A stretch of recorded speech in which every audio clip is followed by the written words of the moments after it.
Baik, bismillahirrahmanirrahim. Assalamualaikum warahmatullahi wabarakatuh. Shalom, Om Swastiastu, Namo Buddhaya, salam kebajikan, rahayu. Halo semua.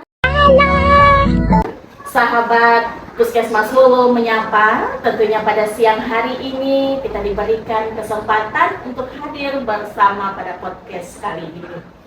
Ya, tentunya pada podcast yang kedua di hari ini kita akan membahas mengenai sebuah penyakit yang begitu familiar, yaitu mengenai penyakit DBD. Baik, pada kesempatan siang hari ini, ya sebelum kita melangkah untuk memperkenalkan lebih lanjut mengenai dua materi yang hebat pada siang hari ini, ya tentunya teman-teman yang sedang menonton, ya silakan untuk like, kemudian subscribe, kemudian bisa di-share linknya agar bisa kita membagikan informasi ini ke teman-teman yang lain. Ya, baik. Pada kesempatan siang hari ini telah hadir bersama kita ya dua pemateri yang hebat. Tentunya ada seorang dokter dari Puskesmas Wolo dan juga ada penanggung jawab surveillance di UPTD Puskesmas Wolo. Nah, untuk memulai perkenalan di siang hari ini, pertama kepada Dr. Marcella. Ya, selamat siang dok. Selamat siang Kak. Ya, Masya Allah luar biasa. Apa kabarnya dok siang hari ini? Gitu, baik-baik. Alhamdulillah. Ya, boleh tahu dok sedikit biodata tentang diri pribadi dokter? Terima kasih Kak. Perkenalkan, saya Dr. Marcella. Saya salah satu dokter umum di Puskesmas Wolo. Salah satu dari 3 dokter umum ya yang berada di Puskesmas Wolo dan sudah mulai bertugas kurang lebih 1 tahun di Puskesmas Wolo. Asli orang sini dok? Asli Kolaka. Oh iya, Masya Allah. Terima kasih dok.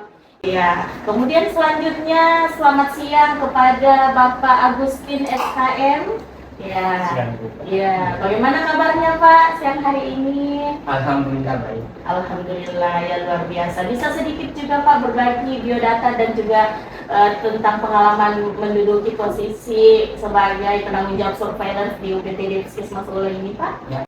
Baik, terima kasih Ibu Dita. Sebelumnya saya perkenalkan, nama saya Agustin SKM. Status sudah nikah. Iya, Ya. luar biasa. Sudah nikah 2 anak. Iya, Masya Allah ya. Alhamdulillah, saya datang di Puskesmas Wolo, tugas dan diberi tanggung jawab dan amanah kepada saya untuk memegang suatu program surveillance. Tidak hanya surveillance saja, saya juga dikasih pelaksana sebagai tenaga promosi kesehatan. Jadi alhamdulillah satu kesamaan sebenarnya, karena satunya mempromosikan, satunya menjalankan suatu promosi. Artinya surveillance itu kan mengamati, memantau. Jadi setelah saya mempromosikan tentang apa kejadian penyakit, saya akan mengamati kembali, memantau kembali apakah ada perubahan atau ada peningkatan atau tidak. Mungkin hanya itu saja yang bisa saya sampaikan. Selanjutnya saya kembalikan kepada moderator. Iya, Terima Pak. kasih. Assalamualaikum warahmatullahi wabarakatuh. Ya baik, terima kasih untuk perkenalan awal kita Dr. Marcella dan juga Bapak Agustin. Ya, tentunya bahwasanya penyakit demam berdarah DMJ ini adalah penyakit yang begitu familiar ya untuk pihak kalangan kita semua. Nah, bisa nih dok sedikit kita kupas mengenai sebenarnya penyakit DBD itu yang penyakit seperti apa sih dok yang kita kenal sebagai penyakit demam itu gimana nih dok sebenarnya tentang DBD ini? Baik. Jadi demam berdarah dini ini merupakan salah satu penyakit infeksi yang diakibatkan oleh virus. Nah, nama virusnya ini virus dengue. Jadi dia ada 4 serotip, DM, dan 1, dan 2, dan 3, dan 4 ya. Dan memang dari nama virusnya, jadi nama penyakit ini diambil dari nama virusnya, virus dengue ini. Nah, dia salah satu penyakit yang menular. Nah, menularnya dari pembuluh udara, tapi dia ada yang bantu untuk keluarkan. Ada perantara yaitu nyamuk. Nah, biasanya kan masyarakat selalu bilang bahwa mungkin sebagian yang ada yang mengatakan bahwa ini penyakit DBD akibat nyamuk. Nah, padahal ini nyamuk di sini hanya sebagai perantara. Jadi nama nyamuknya di sini Aedes aegypti ya. Jadi dia nanti pasien yang sudah terdapat virus dengue dalam tubuhnya dia menggigit dia menggigit, kemudian terbang berpindah ke orang yang sehat, menggigit, kemudian menularkan melalui gigitannya tersebut. Gitu. Iya, baik dok. Berarti kita mungkin bisa membedakan ya dok. Gimana sih sebenarnya perbedaan antara nyamuk yang tadinya itu Aedes aegypti dengan nyamuk yang lainnya gitu dok? Iya. Sebenarnya kalau secara kasar mata mungkin kita tidak bisa membedakan ya.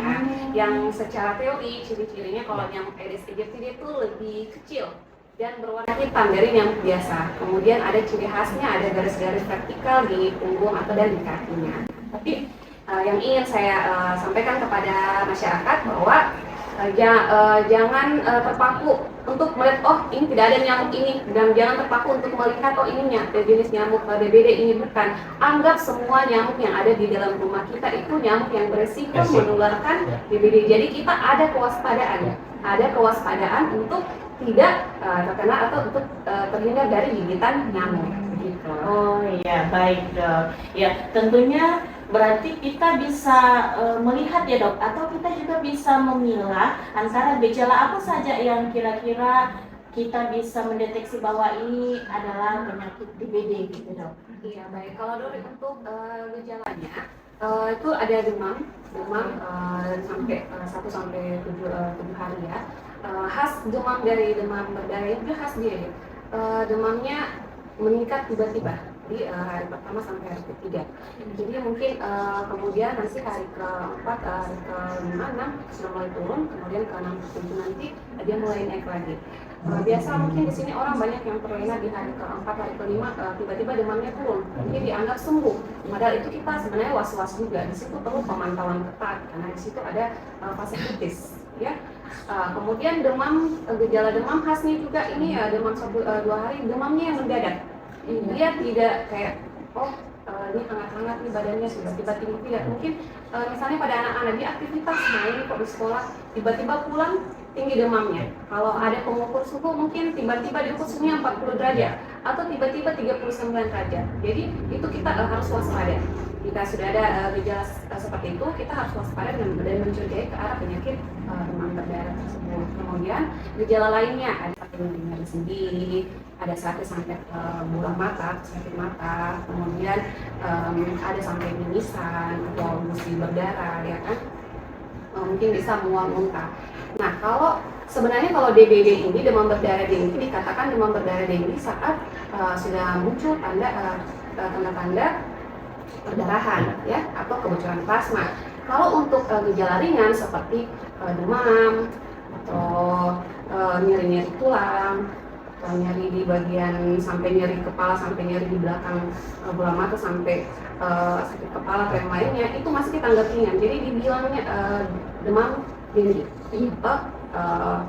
Demam denggi nanti kalau sudah masuk ada keluhan lain seperti nyeri hebat, itu sudah ada warning sign. Itu kita sudah harus hati-hati, ya.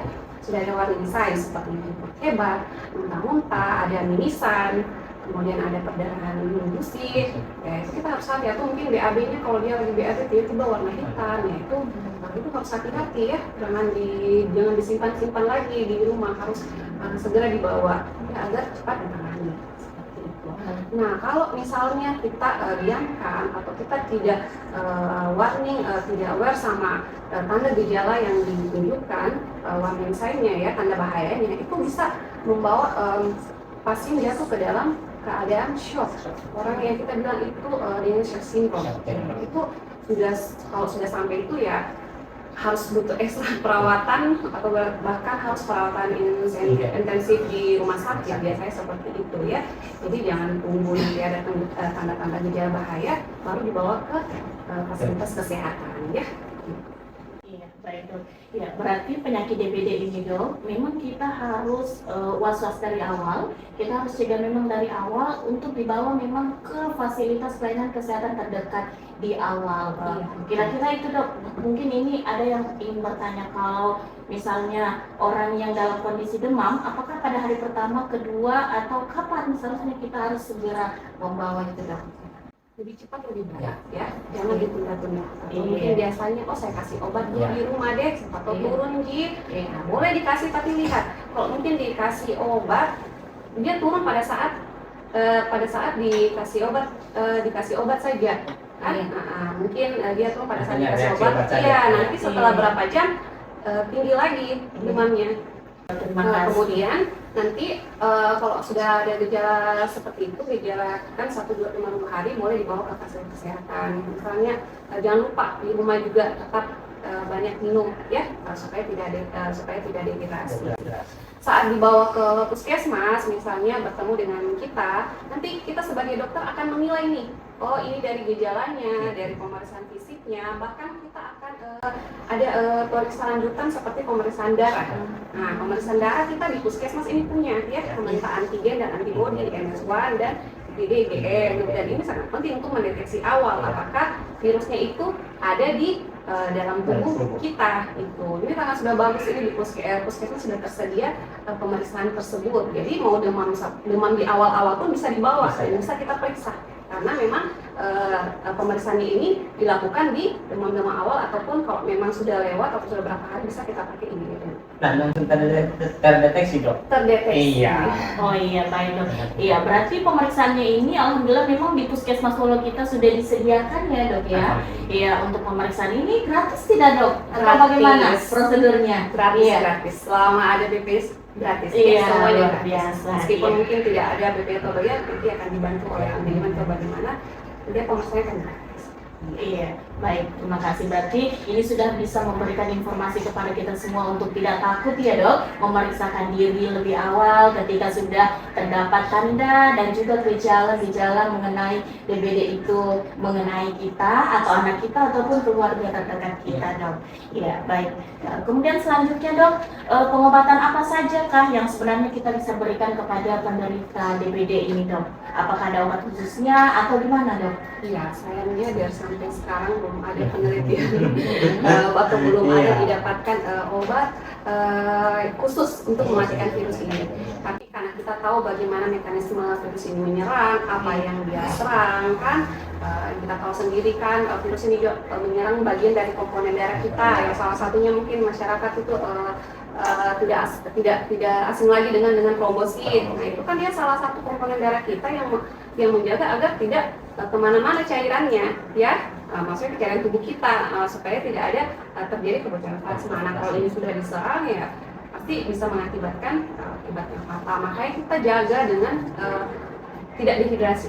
Banyak cukup asupan cairan ya, minum banyak air putih, makan sayur seperti biasa ya, selama masih kuat makan ya silakan makan sayur, buah. Kalau memang sudah tidak bisa makan atau biasanya tidak kuat minum, boleh dibawa ke fasilitas kesehatan, kita bantu dengan cairan lewat melalui infus.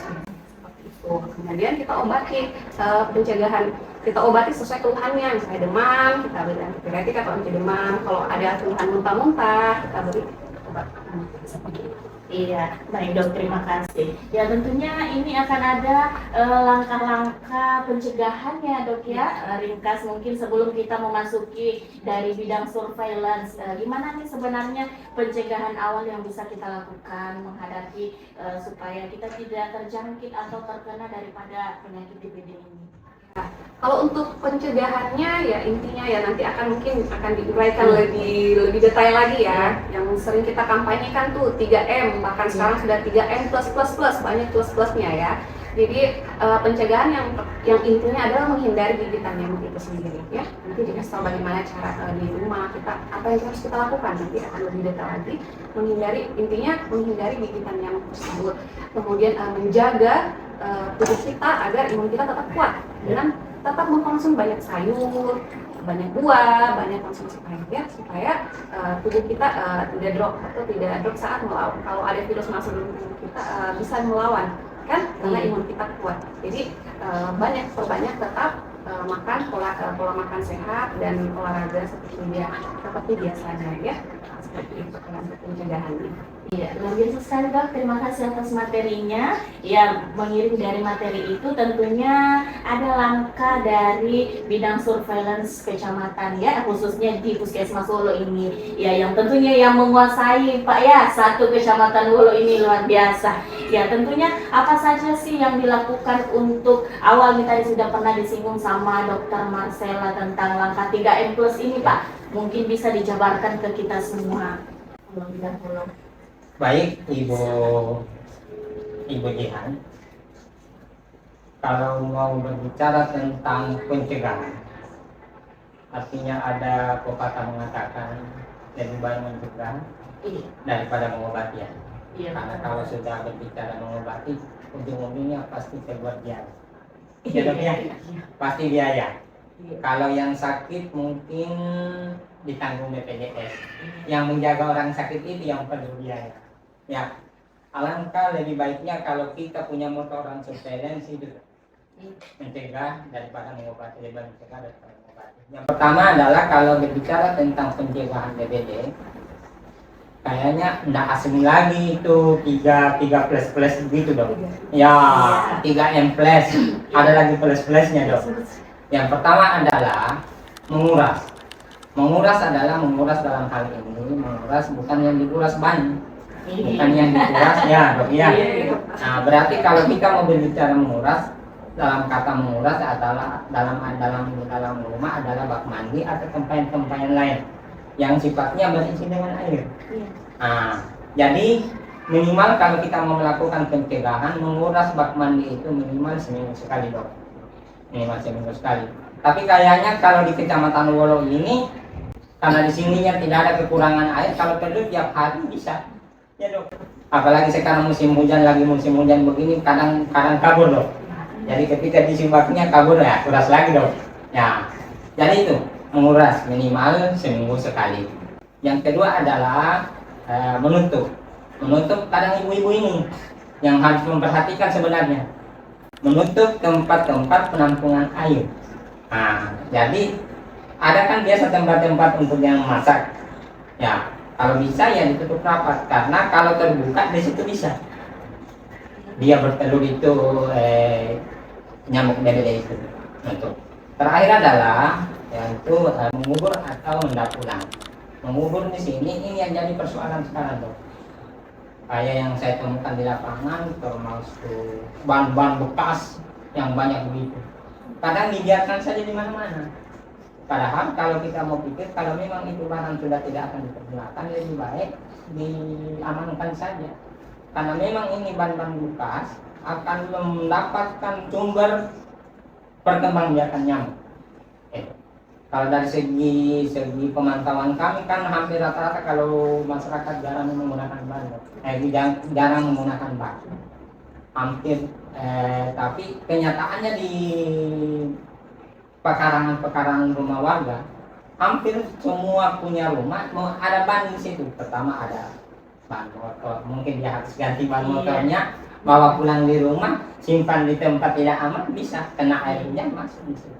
Dan disitulah dia bisa nyamuknya menginap di situ dan bertelur di situ.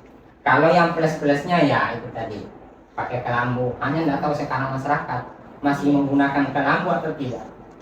Nah, kalau saya di rumah masih pakai kelambu, aman kalau di rumah dok pakai kelambu. Ya, terus menaburkan bubuk lakasida.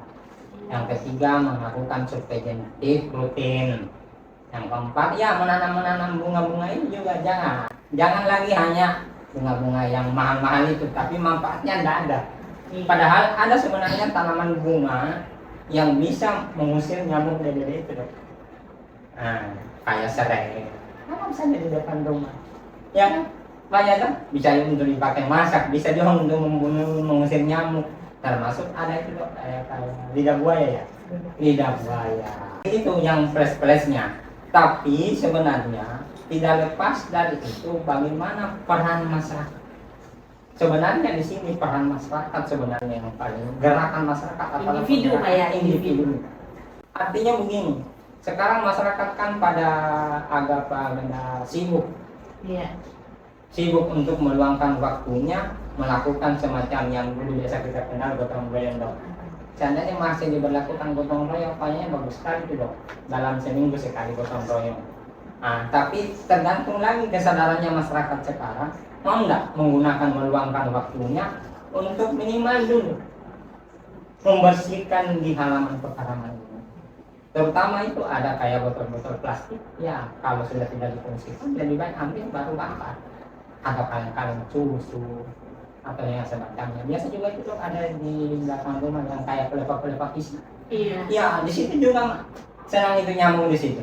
Jadi kalau teman-teman mungkin ada pisangnya di belakang, ya periksa memang juga di pelepahnya.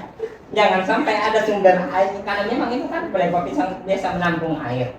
Jadi pada intinya DBD ini adalah tempat yang paling dia sukai adalah tempat lembab, gelap, dan dia suka bertelur dengan tempat air yang tidak bersentuhan langsung dengan tanah. Termasuk AC. Jangan karena kita terlena dengan menggunakan AC karena dinginnya, kita tidak tahu apa yang bisa menimbulkan masalah. AC kan ada sumber anunya di kontainer ini, apa namanya di apa? Yang jelas ada AC di sumber airnya itu. Ya semacam itu. Mungkin untuk pencegahan awal dulu hanya sampai di situ, mungkin nanti kita kembangkan lagi. Iya. Terima kasih. Terima kasih Pak Gusti. Ya. Selanjutnya Pak, mungkin kita juga bisa bahas nih Pak, tidak diminta-minta ya. Misalnya seseorang kita bukan lagi mencegah penyakit DBD itu, tetapi kita sudah bagaimana ketika pasien sudah terserang nih penyakit DBD. Iya, bukan pencegahan lagi yang kita lakukan. Berarti yang kita lakukan adalah apa yang sebenarnya kita sebagai surveillance ya berperan pada hal ini. Iya. Kayaknya ini satu langkah sebenarnya, satu paket nih, satu iya, jalan satu paket, sebenarnya. iya. Setelah kita Tapi sebelum, iya, setelah terjadi. Iya. Jadi begini, kami dari tim surveillance tidak semerta-merta kecuali kami dapat laporan langsung dari masyarakat. Itu pun kami kalau dapat laporan langsung dari masyarakat, kami akan sarankan, anjurkan ke puskesmas untuk pemeriksaan lebih lanjut. Karena di puskesmas juga kalau dia datang belum tentu dia katakan bahwa terutama kalau kosong alat pemeriksaannya laboratorium. Nah mungkin dia akan berdasarkan rentgen ya. Tapi kan kalau rentgen itu biasa kita katakan juga akurat ibu. Bisa juga kita akan bilang tidak akurat juga bisa. Tapi untuk penanganan awal mungkin itu dok. Biasanya yang dilakukan kalau kita turun ke lapangan kan dan bawa laboratorium dok. Itu biasa teman-teman perawat yang digunakan, tapi tetap kita pemeriksaan yang digunakan dokter RDT, NS1-nya, IgG dan IgG untuk meyakinkan, untuk memastikan dia positif DBD atau tidak. Ya. Jadi kami dari tim surveillance sebelum turun ke lapangan kan kami akan ada data awal kita. Data awal kita itu ada dari DBD atau dokter langsung nelpon kami. Pak, ada pasien DBD Pak. Ya, kalau dia datang umpamanya ada laporan semacam seperti itu ibu moderator, saya datang kunjungan awal dulu mengambil biodata, menanyakan dia pernah kemana, kan begitu loh, mencari informasi gitu loh. Terus kami lagi ke laboratorium menanyakan dia positif NS1-nya atau IgG-nya, karena di situ bisa kita katakan, bisa kita mengambil kesimpulan, oh ternyata pasien ini baru gigitan baru loh. Oh ternyata pasien ini 1 minggu yang lalu pernah ke tempat lain IgG-nya yang positif atau IgG-nya loh ya. Jadi bisa kita simpulkan berarti dia terkena di luar. Jadi itulah bagusnya. Karena di situ bisa dibedakan kalau NS1 itu kan bisa terdeteksi 1 sampai 3 hari loh ya. Oh ternyata positifnya NS1-nya. Berarti pasien ini kalau kita tanya pernah ke Kolaka atau pernah ke Makassar, Anda pernah selama ini. Berarti agen penyebabnya pasti ada di situ. Karena dia tidak pernah kemana-mana. Tapi kalau umpamanya yang positif, umpamanya IgG atau IgM-nya, berapa hari yang lalu Pak? 3 hari yang lalu kan bisa ke sana. Bisa kita curigai. Jadi lewat begitu, kami dari tim mengadakan briefing dengan teman-teman lain. Kan saya bukan hanya sendiri. Ada teman, termasuk kalau kita mau kunjungan lapangan kan ada petugas laboratorium juga ikut. Kebetulan dia juga pernah menjabat program, termasuk petugas lingkungan juga. Jadi kami tidak turun hanya petugas surveillance, kami melibatkan lintas program. Yang pertama yang kita lakukan adalah penyelidikan epidemiologi. Penyelidikan epidemiologi adalah tujuannya adalah untuk mencari bila mana ada pasien yang teridentifikasi semacam pasien yang di puskesmas dan datang, dia belum mendapat pengobatan. Jadi kita mencari jangan sampai ada pasien yang kena sebelumnya. Padahal yang kayak modelnya fenomena gunung es itu loh yang kita jalan jaga loh. Jangan sampai kita lihat kerucut di atas sedikit masalah, ternyata di lapangan banyak masalah.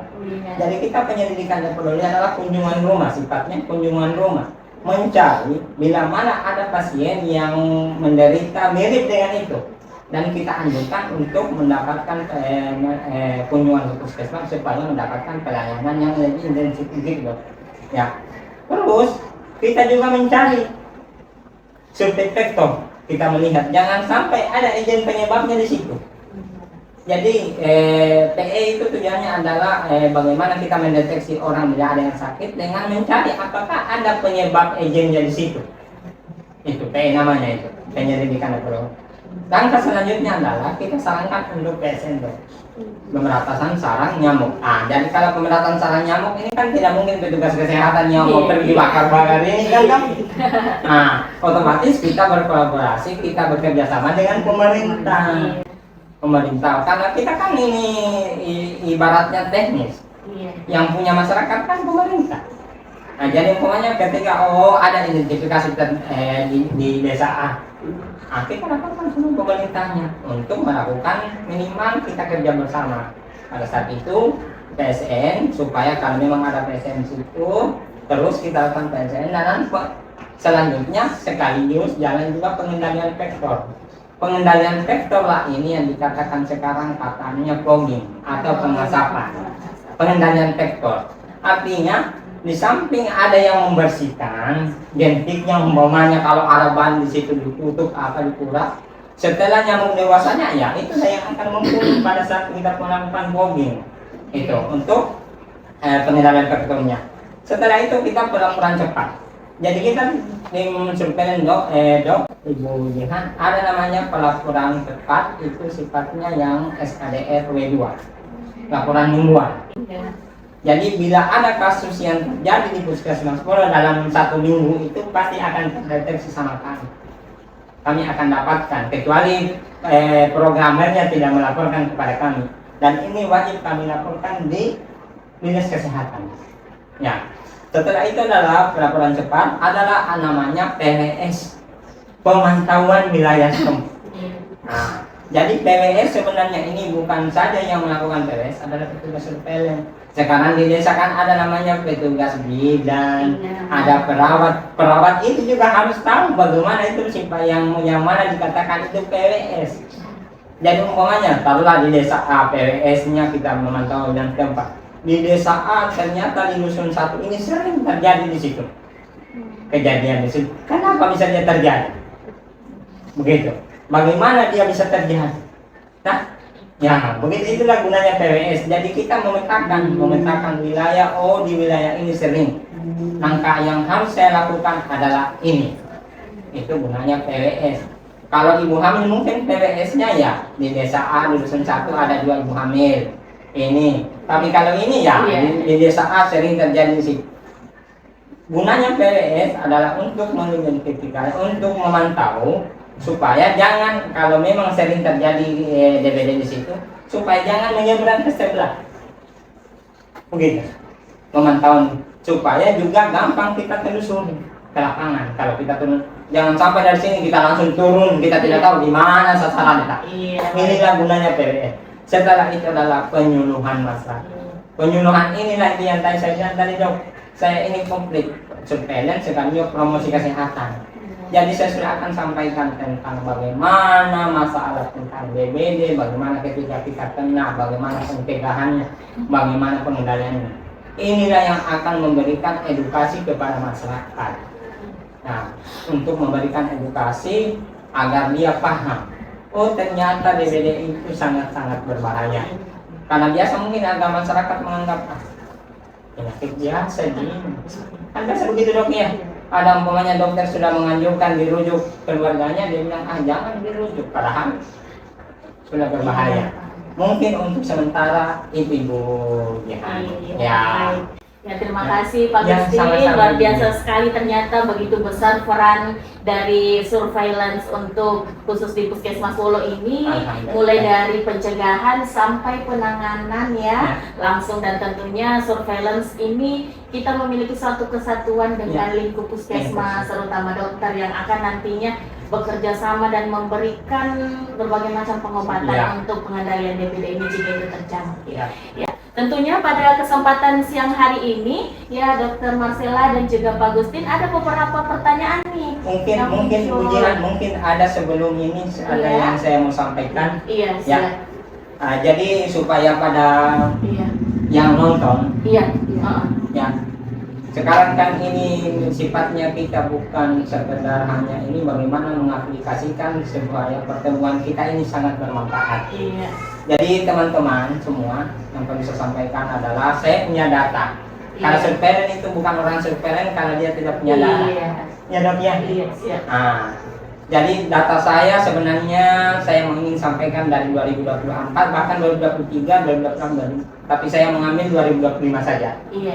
Jadi angka kejadian kasus DBD di tahun 2025 Ibu Moderator adalah sebanyak 21. Itu tahun 2025. Iya. Kalau di tahun 2024 itu hampir lebih 40-an. Artinya kalau kita mau melihat berarti ada tren penurunan, Iya. bukan peningkatan dok. Berarti boleh dikatakan kita berhasil Iya. karena bisa menurunkan, menekan angka kejadian. Jadi ya. Ya, di 21. Sementara di tahun 2026 ini periode sampai Mei itu baru sekitar kejadian DBD itu 6 orang. Iya. Kalau saya mau melihat sebagai pandangan surveilen di Januari, Februari, Maret, April, Mei 2025 sebanyak 9 kasus.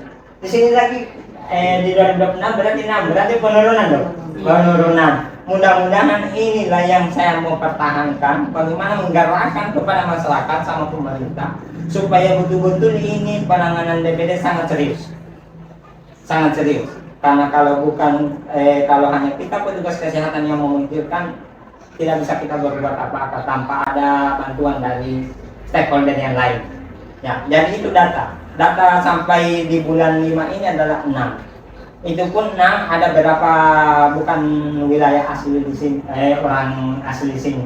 Ada 2 orang tapi dia bermukim di wilayah Kecamatan Wodo. Tapi itu adalah tanggung jawab kita karena dia berada di wilayah.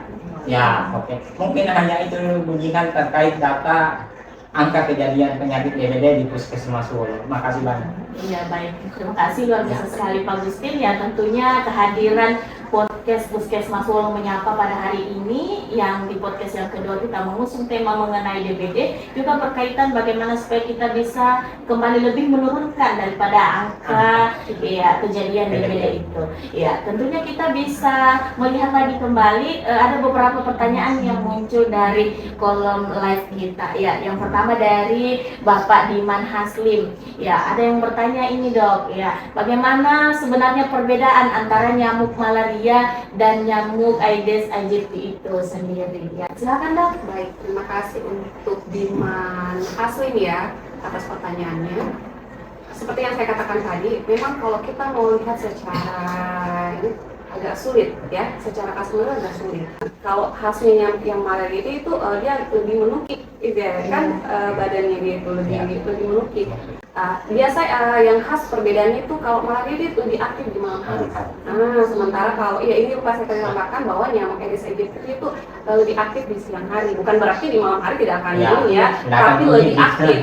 Kan masyarakat kita kan di rumah biasanya luar nanti siap-siap semua itu mencegah agarnya tidak tergigit nyamuk di malam hari. Nanti di malam hari baru semprot sini pakai lotion, nanti mau tidur di malam hari. Nah sementara kalau di siang hari mengantuk ya tidur saja, tidak ada pencegahan yang dilakukan. Nah padahal kalau mau ini padahal dikatakan bahwa nyamuk demam berdarah nyamuk Aedes aegypti ini justru dia aktifnya di siang hari ya, tapi bukan berarti di malam hari tidak ada ya, tapi lebih aktif di siang hari seperti itu.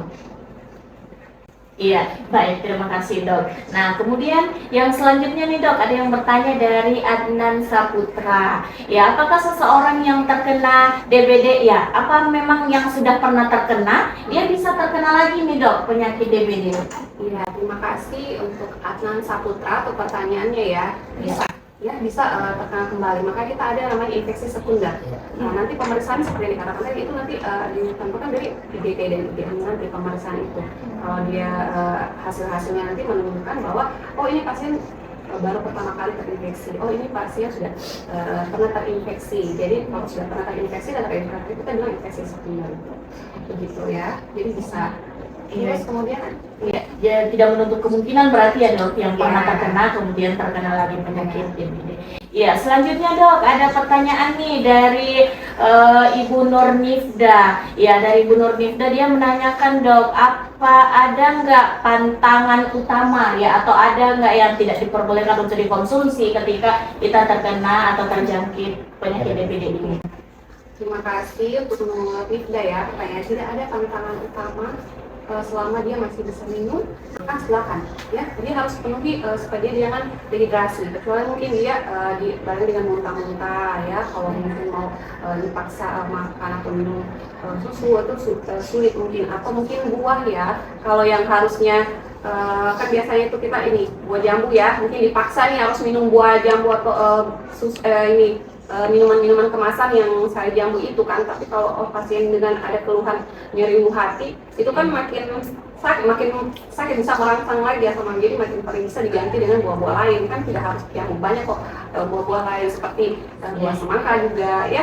Intinya cegah supaya agar tidak dehidrasi. Boleh silakan dimakan apa saya sayur buah makan ya selama masih mampu makan. Jadi makanan itu makanan yang sehat ya dok, yang bisa dikonsumsi ya silakan dimakan saja. Iya, baik terima kasih dok. Nah ini ada lagi pertanyaan nih dok dari saudara Adam. Ya, mengapa angka kejadian DBD di Indonesia itu masih tinggi padahal sudah dilakukan banyak pencegahan? Ya, sudah dilakukan banyak pencegahan, tapi tetap saja DBD ini masih terus ada. Ya, khususnya lah di wilayah kita. Mungkin bisa Pak Agustin ya, baik. menjelaskan mengenai ini. Baik, saya sebelumnya Ibu Dian tadi bilang saya mau mengambil contoh jangan kan di Indonesia. Iya. Di Wolo saja. Iya. Di Wolo saja, padahal sebelum-sebelumnya Wolo itu zero.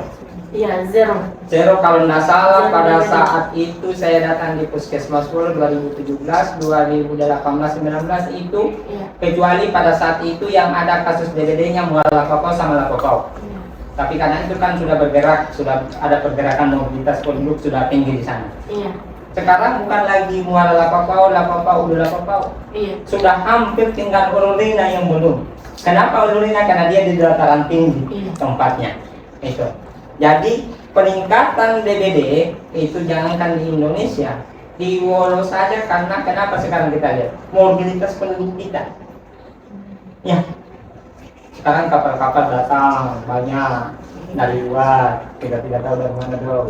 Ya.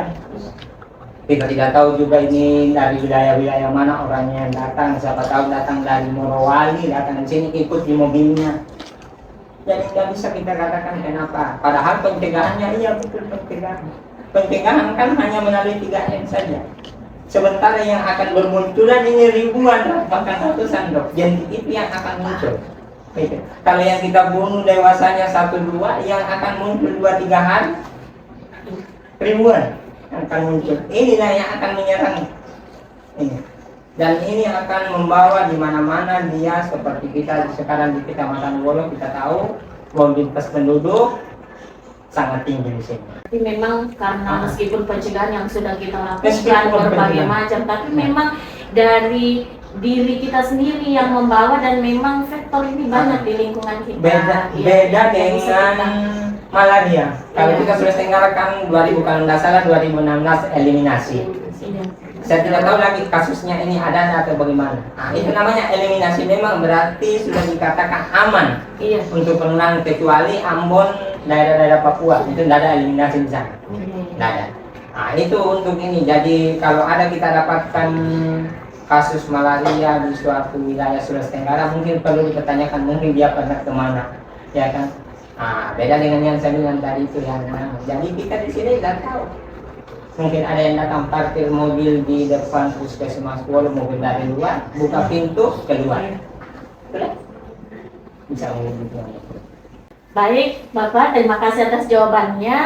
Nah, pertanyaan selanjutnya nih dok, dari Ila Tahlia. Ya, bagaimana dengan ibu hamil yang terkena DBD? Apakah ada dampak yang bisa ditimbulkan ke janinnya dok? Ya, silakan dok. Ya, kalau untuk ibu hamil, tetap kita harus monitor dan jaga kondisinya. dia akan berefek ke janinnya kalau ibunya juga stop. Apalagi ibunya ini membawa dua ya, dia harus untuk tubuhnya dan untuk janinnya. Jadi dia harus membagi diri ini supaya dia jangan jatuh ke tahap ya tidak diinginkan. Jadi tetap kita akan ada efek ke janinnya kalau ibunya tidak ditangani dengan tepat dan dengan benar. Untuk itu, kalau ibu hamil yang dikatakan tadi ya bahwa semua bisa saja terkena demam ini, virus ini. Jadi untuk hamil kalau ada demam 2 hari, silakan memeriksakan kesehatan ini puskesmas. Ya tentunya berarti kita harus memberikan berarti ibu hamil ini memang dia harus mawas diri ya dok, ketika dia sudah mengalami demam 1-2 hari, sesegera mungkin untuk memeriksakan dirinya ke fasilitas kesehatan. Iya baik. Ya selanjutnya dok ada pertanyaan terakhir ya mungkin ya dok Pak Gustin. Ya ada pertanyaan terakhir menyangkut penanganan DBD ini. Iya dalam penanganan DBD ini ada pencegahan yang dilakukan, salah satunya itu adalah fogging. Ya menurutnya Bapak ini gimana nih fogging yang dilaksanakan ini? Apakah ada efek samping dari asap fogging itu terhadap diri kita, keluarga kita, atau tidak ada begitu Pak? Ya, baik. Siapa tadi yang Aisyah. Ibu Aisyah. Iya. Jadi pada saat kita fogging ada 2 zat yang tercampur di dalam fogging itu dok. Yang pertama adalah asap yang tebal itu adalah solar. Dan dicampurkan oleh zat kimia semacam semacam racun serangga dengan ukuran dan takaran tertentu. Nah, sekarang saya mau tanya balik lagi. Kalau asap solar yang kayak yang terjadi kan polusi dok? Ya polusi ya, polusi. Sudah nyata-nyata polusi, berarti bisa berbahaya bagi kesehatan manusia, termasuk dalam hal ini pernapasan. Setelah asap solar itu dicampur dengan zat kimia lagi, yang dalam hal ini yang kita pakai dulunya kan malation yang baunya sangat menyengat, tapi sekarang tidak ada yang dipakai itu malation, yang sekarang dipakai Sinox, tidak ada. Jadi yang bau hanya bau solar saja, otomatis akan berpengaruh, akan mendapatkan efek samping itu. Makanya ketika pada saat kita mau ingin fogging, kita anjurkan kepada warga supaya keluar dulu dari rumahnya. Ibu keluar dulu supaya nanti betul-betul sudah aman baru ibu masuk. Biasanya kita suruh masuk 30 menit sampai 1 jam baru bisa masuk. Artinya nanti betul-betul baunya asap itu hilang baru bisa. Jadi yang ditanyakan tadi berefek, iya berefek. Terima kasih, luar biasa sekali Pak. Ya ternyata antusias juga ya penonton kita Pak Gustin. Alhamdulillah. Hari ini ya, tadi kita sudah closing pertanyaan, ternyata masih ada pertanyaan baru yang muncul. Iya, terakhir nih dok, pertanyaan. Apakah ada tantangan terbesar dokter dalam menangani pasien DBD? Ya silakan dok. Ya sebenarnya kalau tantangan terbesar bilang bahasa Korea itu pasti pas pemantauan pasiennya ya. Ini pasiennya yang kami rawat masih stabil, kita itu harus betul-betul dipantau pasiennya, jangan ada sampai tanda-tanda warning sign. Ditambah lagi kita kan memang ada sih pemeriksaan laboratorium untuk mendeteksi awal, tapi untuk kontrol nilai komponen darah seperti trombosit dan leukosit itu di puskesmas memang belum ada. Jadi kan kita nggak mengetahui ini trombositnya itu sudah berapa. Jadi kita lakukan dari gejala klinis yang ditimbulkan seperti tanda-tanda perdarahan, mimisan kan, dan gusi, DHB-nya bagaimana, warning sign-nya sakit perut, muntah hebat. Nah, kita berpatokan dari itu untuk melanjutkan perawatan lanjutan di fasilitas kesehatan lanjutannya di rumah sakit. Itu sebenarnya tantangan terbesarnya. Apalagi atau mungkin kadang ada pasien yang sudah harus dirujuk nih, ini sudah ada tanda-tanda warning sign kan, jadi kita harus lanjutkan pemeriksaan atau penanganan di tingkat lanjut. Tapi ada beberapa keluarga yang masih menolak kan, karena dia bilang ini kan baik-baik saja nih, dipantau saja dulu di sini ya. Itu juga sebenarnya tantangan besar untuk edukasi keluarga pasien. Dan itu tidak ada sih, itu saja. Iya, baik, terima kasih ya dok. Ya, baik, sebagai bentuk closing kita pada siang hari ini ya dok, ada 4 mitos atau fakta yang akan saya berikan untuk dokter dan Pak Gustin. Ya, untuk yang pertama dok, ya DBD ini apakah hanya menyerang anak-anak saja, mitos atau fakta? mitos ya, karena faktanya semua segala usia bisa bisa untuk terkena DBD. Bisa diatasi yang anak-anak, dewasa maupun lansia dan semua kalangan umur. Iya, baik. Terima kasih. Kemudian mitos atau fakta nih, Pak Gusting. Ya, Fojing dapat menghilangkan sepenuhnya nyamuk. Ya kalau bicara mitos karena fogging itu faktanya dia hanya membunuh nyamuk dewasa. Iya. Kalau sepenuhnya ya masih ada yang jentik-jentik itu tidak bisa dibunuh. oleh Yang bisa bunuh jentik itu adalah abate, Oh. larvasida. Iya, baik. Nah, kemudian mitos atau fakta yang ketiga, minuman jus jambu yang sering kita beli kemasan itu bisa meningkatkan trombosit yang sudah hilang pada pasien yang sudah terkena DBD. Iya. Mitos ya, karena tujuan untuk kalau untuk menaikkan trombosit kan itu kalau sudah penanganannya adekuat, sudah bagus, pasti dia akan meningkat kadar sendirinya. Nah, orang suka salah paham dengan pemberian jus jambu itu. Jadi yang seperti yang saya katakan tadi, tidak harus jus jambu ya. Iya. Kalau ada pasien yang sakit buah hati tidak bisa minum jus jambu ya bagaimana kan? Bisa buah-buah yang lain. Buah pir bisa, atau buah yang gampang kita temukan, semangka itu kan mengandung banyak juga cairan dan elektrolit itu kan. Bagus lah untuk menutup atau mencegah itu tidak terjadi dehidrasi. Jadi tidak harus ya, tidak harus buah jambu. Iya, baik. Ya, terakhir nih, mitos atau fakta yang DBD hanya hidup di air kotor. Ya, gimana Pak Gustin? Kalau nyamuk DBD kita mau katakan mitos, yang dikatakan tadi itu adalah mitos karena ini nyamuk DBD adalah hidupnya di tempat air yang bening, yang bersih Jernih, dan bersih. tenang. Tenang. Iya. Sifatnya tenang. Kalau di air kotor itu biasa kalau tidak salah nyamuk ada kan 3 jenis nyamuk, Iya. Anopheles, Aedes aegypti dengan Culex. Iya. Yang diselokan ya Culex, nanti ke depannya kita bahas kembali iya, itu. Ya. baik. Jadi DBD intinya dia senang pada tempat air yang bersih. Ya, itu mungkin kunci utama. Iya, baik. Ya, terima kasih seluruh pendengar Puskesmas Wolo Menyapa pada kesempatan siang hari ini yang telah berkesempatan hadir bersama kita semua. Ya, tentunya pada siang hari ini kita telah mendengarkan ya materi dan informasi yang begitu luar biasa dari Dr. Marcella, kemudian dari Bapak Agustin, ya selaku dari penanggung jawab surveillance di Puskesmas Wolo. Ya, tentunya materi yang telah diberikan hari ini bisa teman-teman share dan bagikan kepada seluruh ya teman-teman ataupun kerabat yang belum menonton, dan tentunya kami nanti akan membuat sebuah ringkasan yang akan tentu kami upload melalui akun Facebook dan juga akun TikTok yang bisa teman-teman kembali ulas. Ya, baik, terima kasih kembali sekali lagi saya ucapkan kepada Dr. Marcella dan juga Bapak Agustin yang luar biasa materinya pada kesempatan siang hari ini dan telah menyempatkan waktunya. Ya, saya sebagai host Jihan Nurjana pamit undur diri. Wassalamualaikum warahmatullahi wabarakatuh. Waalaikumsalam warahmatullahi wabarakatuh. Sampai bertemu di podcast ketiga Puskesmas Wolo Menyapa.